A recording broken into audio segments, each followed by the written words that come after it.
Isang maulang hapon sa inyo mga kaangas, and well, today kahit na nagbabagyuhan ay tayo ay may kaunting project.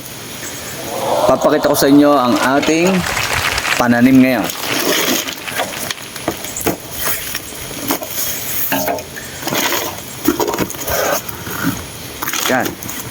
Yan mga kaangas, ay pananim, bago tayong pananim mga kaangas. Tatanim tayo ngayon ng dragon fruit.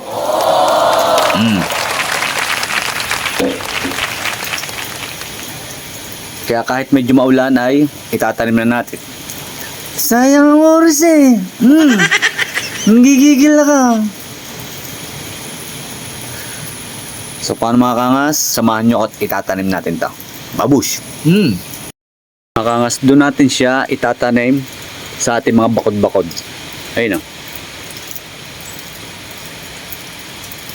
Bawat poste ng bakod ay lalagyan natin ng dragon fruit.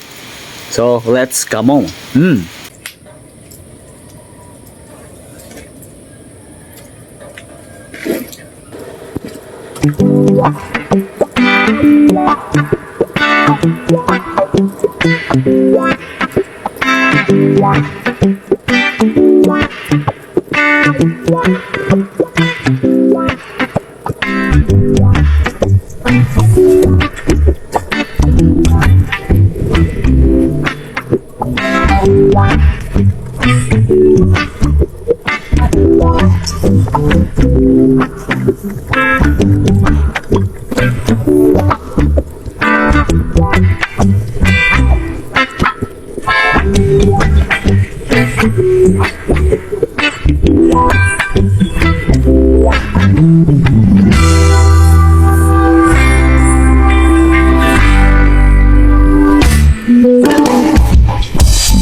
So mga kangas, na itusok na nga natin doon sa gilid ng bakod yung ating mga dragon fruit.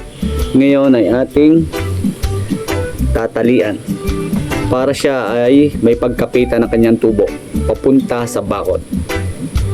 Konti na lang tapos. Easy peasy. So let's come on. Tara, samahan nyo ako, dadalhin natin.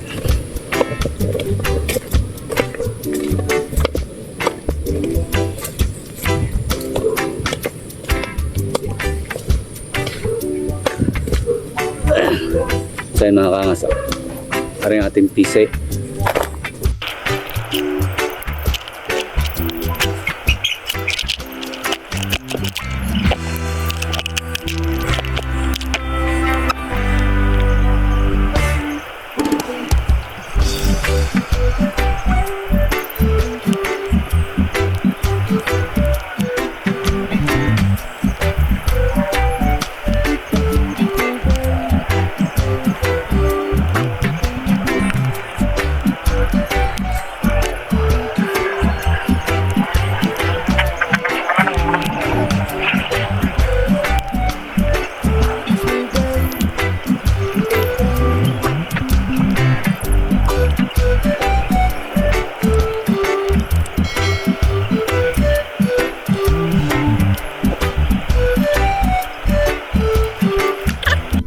Rin ang mga kaangas ang ating bagong mga pananim at inabot na nga tayo ng ulan.